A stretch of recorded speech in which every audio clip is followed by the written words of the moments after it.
The geopolitical environment in the Middle East has once again become a focal point of global attention, following reports that Donald Trump is weighing two dramatically different approaches toward Iran.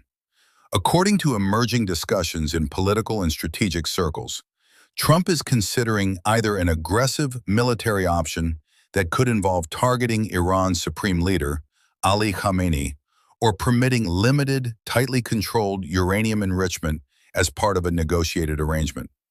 This situation reflects the long-standing tensions between the United States and Iran, particularly surrounding Iran's nuclear program.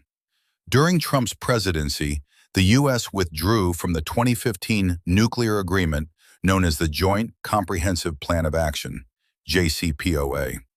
That agreement had been designed to limit Iran's nuclear activities in exchange for sanctions relief.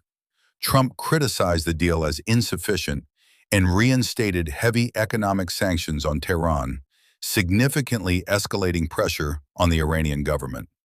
Now, as Trump continues to influence U.S. political discourse, discussions about future Iran policy are resurfacing.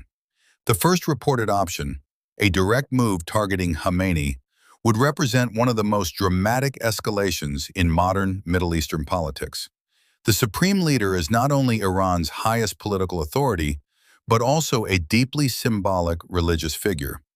Any direct military action aimed at him would likely trigger massive regional instability, potential retaliation from Iranian-backed groups, and global diplomatic fallout. Iran has a wide network of regional allies and affiliated militias across the Middle East.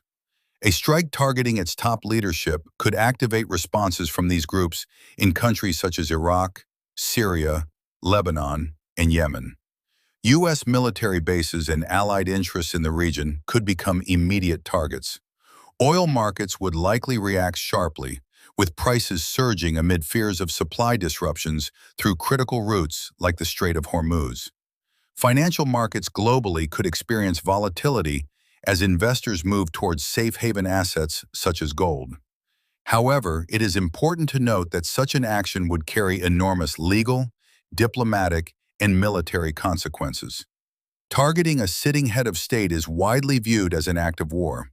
It could unite Iranian factions internally, strengthening hardline elements rather than weakening them.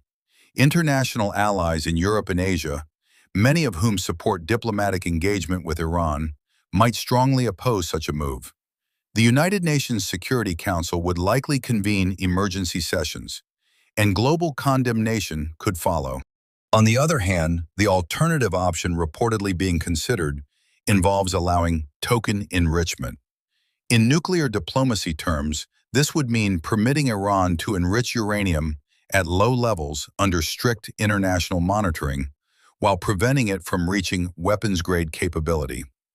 This approach could resemble aspects of the original nuclear agreement, though potentially with tighter enforcement measures. Limited enrichment could be presented as a pragmatic compromise. Iran maintains that its nuclear program is for peaceful energy purposes, while Western nations fear that enrichment capacity could eventually lead to weaponization. Allowing a controlled level of enrichment might reduce immediate tensions and open the door for phased sanctions relief. It could also provide the U.S. with leverage, tying economic benefits to strict compliance verified by international inspectors. Critics, however, argue that even limited enrichment gives Iran time and technical experience that could shorten the path to a nuclear weapon if political decisions change. Supporters counter that total denial of enrichment is unrealistic, and that monitored compromise is better than unchecked escalation. The strategic contrast between these two options could not be sharper. One path leads toward confrontation and potential military conflict. The other leans toward cautious diplomacy and controlled engagement. The choice reflects broader debates within U.S. foreign policy circles about deterrence versus negotiation. Regional actors are closely watching these developments. Israel has consistently expressed deep concern about Iran's nuclear program and has previously taken covert action to disrupt it. Gulf Arab states also monitor the situation carefully, balancing fears of Iranian influence with concerns about regional war. Meanwhile, global powers such as China and Russia maintain strategic relationships with Iran and would likely oppose unilateral military action. Energy markets are especially sensitive to Middle East instability. Iran sits near key maritime routes critical for global oil shipments. Any escalation involving U.S.-Iran conflict could disrupt shipping lanes and significantly impact global energy prices. This is particularly important during periods of economic uncertainty when inflation and fuel costs are already major political concerns worldwide. Domestically, within the United States, such decisions would also carry political consequences. Military action could rally some voters who favor a strong deterrence approach, while alarming others concerned about another prolonged conflict in the Middle East.